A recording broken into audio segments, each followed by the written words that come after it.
Okay, so here we are. We're going to discuss about the harms of smoking, the harms of alcohol consumption, and how we can change that. So smoking cigarettes can cause lung cancer and 11 other types of cancers, heart diseases, several other disorders or diseases that are markedly decrease the quality of life and increase mortality. Mortality means death rate. In the United States, smoking causes more than 400,000 deaths every single year, which is far more than the deaths associated with any other lifestyle component.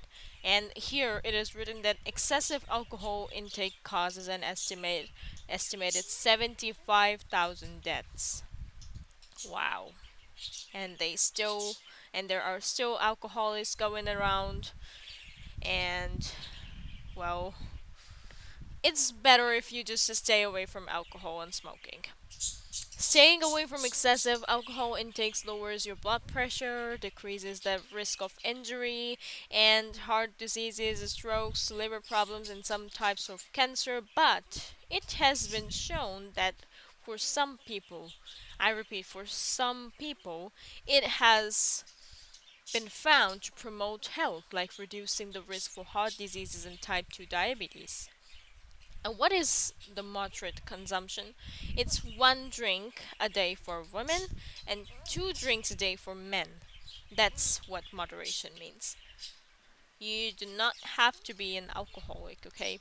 It is best if you just stay away from all these things: tobacco smoking, vaping, alcohol consumption, narcotics, and illegal drugs. Now, besides that, what else is affecting your health? I'll tell you what's affecting your health.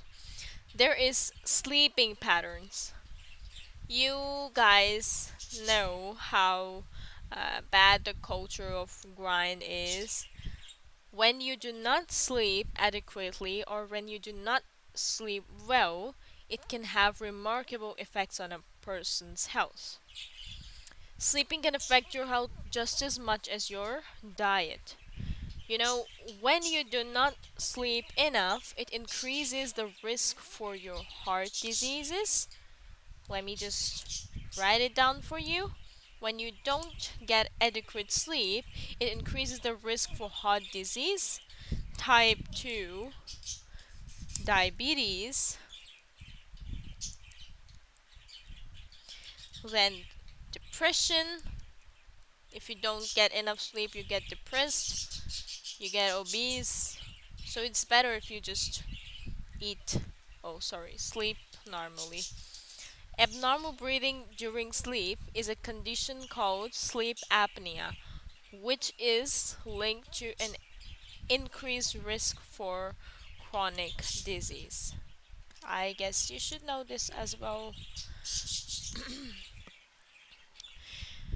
Now, there is the effect of diet, the challenge of choosing foods.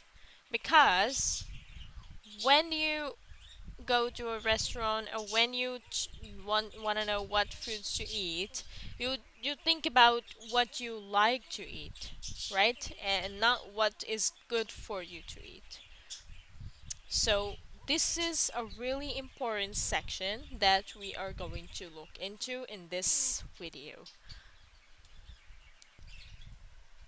Okay, the effect of individual foods and nutrients on mood are not backed by consistent scientific evidence, but in general, most studies support that healthier diets are associated with a decrease in depression and improved well being.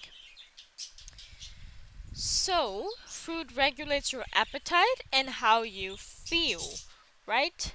Studies have demonstrated that some high fiber foods and high protein foods decrease your appetite by slowing the digestive process and prolonging the feeling of feeling full or satiety. That just means you're feeling full or you're satisfied. Your stomach is satisfied. You don't want to eat more. You're not hungry anymore.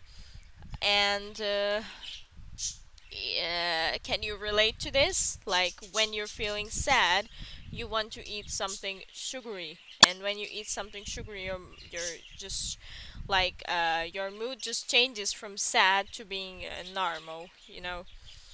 If you know, you know. I don't know. Yeah. So, food also has psychological, cultural, and religious significance. So, your personal choices of food affect your mind as well as your body. The social implications of food have a greater deal to do with what people eat as well as how and when. For example, in the city I live, everyone likes to have biryani. Everyone likes to have biryani, the food that I've drawn in here. Can you see the picture in here? This is biryani. So, if someone dies, like if it's someone's funeral, you get to eat biryani. If someone is born, you get to eat biryani. If it's someone's wedding, even there you get to eat biryani. So biryani is very famous in our country and our city. So that's why a lot of people associate it with special events. Being aware of these forces can help people make healthier food choices and still honor the tradition and ties they hold dear, which means that if you don't put excessive salts in a food, for example, biryani, you don't put excessive fat in it that is not required, it would still be a food associated with event, but it will be healthier as compared to other foods.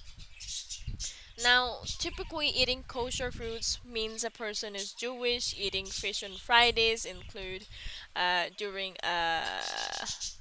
during Lent means a person is Catholic.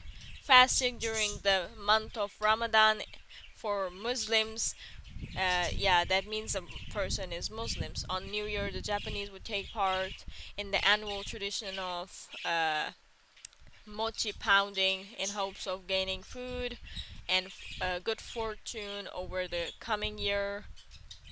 So yeah, there are a lot of things. There are a lot of traditions in so many countries, and we can see how food is associated with their events.